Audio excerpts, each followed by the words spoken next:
um, and in particular, thinking about it in relationship to the sort of larger picture of humans in the cosmos.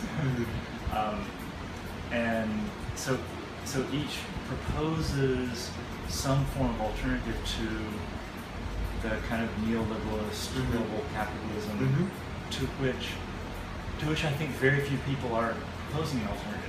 Right. It has almost become a kind of given, a thing that can't be questioned, and they're trying to question it. So I'm very interested in Right. and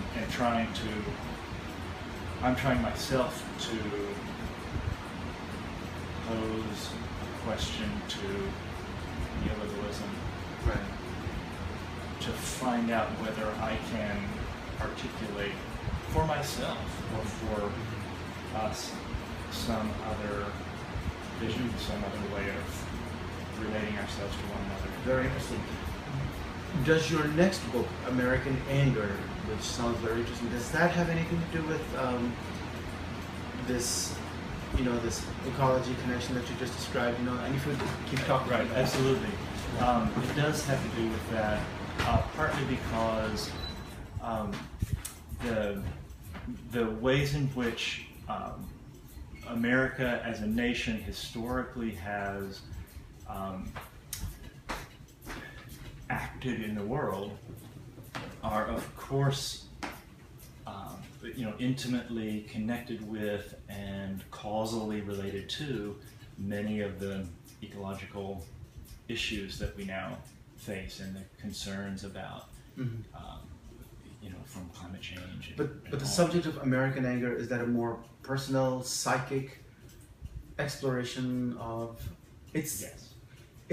It kind of sounds, if you just heard the title American Anger, about the frustrations of, Yes. American ordinary life in this regime that we are in. Is that kind of what it's about? Yes, Yeah. it certainly is. As with any of the works of poetry that I have made, the relationship between individual and collective is prominent. The relationship between private and public, the relationship between one and many, is very much present for me in the process of trying to write, and I hope in the result.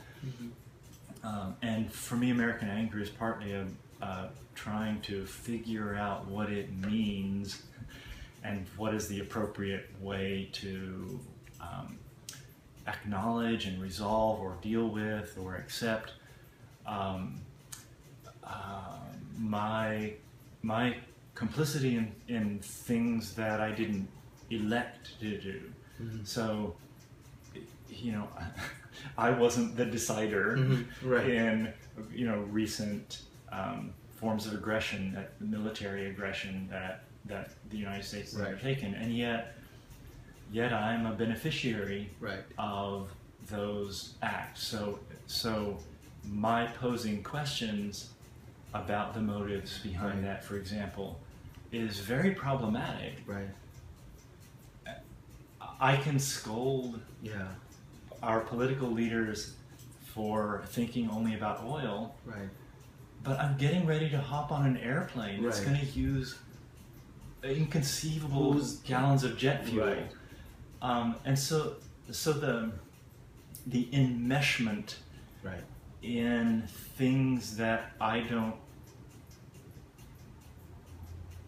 cognitively I don't support them, but materially and existentially I'm advancing them. I am Right. so that I find that very, very troubling, and it seems to me that we have, as a collective and as a political dialogue, we haven't tried to come to terms with that. We Right. repress that very easily and quickly, and usually successfully. Right.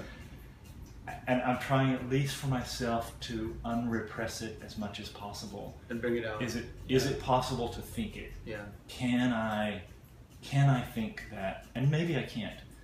Maybe the book is another form of repression, and maybe it is another form of self-deceit. Yeah. That's entirely possible. Yeah. Maybe probable, maybe inevitable, but yeah, the title seems very appropriate for that based on what you're describing. And we were just having this conversation with Fadi at Cafe Brazil about complicity, and that kept coming up. So this, this connects with that. Are you doing something different in American Anger stylistically that you don't think you've done before? Trying some different things. There's it's in essence, it's a 2-layer book. So there's a layer that's reflected in how it will be printed. Mm-hmm. So there's a foreground layer of poems that are made very visible, mm-hmm. Normal typography and visibility. Mm-hmm. And then there's a background body of poems, different poems, that are much more found poems, mm-hmm. Documenting various incidents in American history, Tuskegee mm-hmm. and My Lai and mm-hmm. so on. That just they grab and sometimes manipulate documents, but it's presented in the book in for one thing, in grayscale, so it appears behind the foregrounded poems, but also in an ancient Greek form of writing called gustrophodon, so that it goes across one way and back, so that it has to be read differently, and punctuation is taken out. It's all capital letters. There's no break between the words, and so it's the presentation of it is itself problematized and shadowy, and so that's present physically in the book and typographically in the reading. Sounds really exciting. It seems like you are... the book designer didn't think it was exciting. Right, hard work for them, right? Yeah, please Harvey, keep it simple. Right. And Etruscan Press, by the way, they're the publisher of American Anger and many of your poetry books, yes. right? So,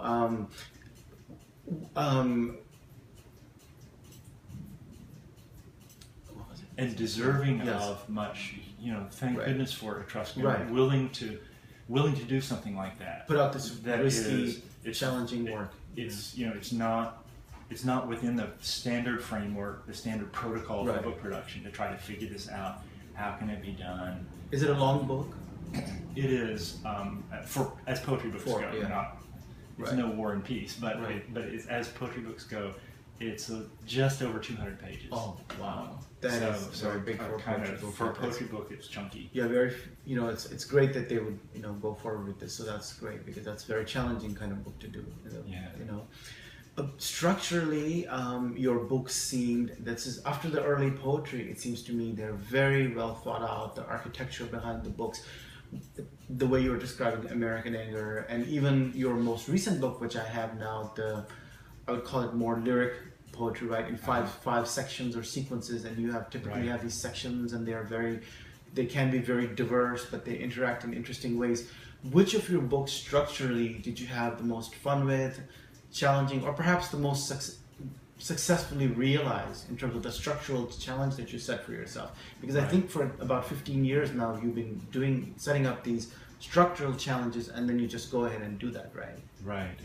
Yeah. In some ways, maybe the one that in some ways sort of clicked closed most neatly is probably a book from 2005 called Shadows of Houses. I don't know that one. Yeah.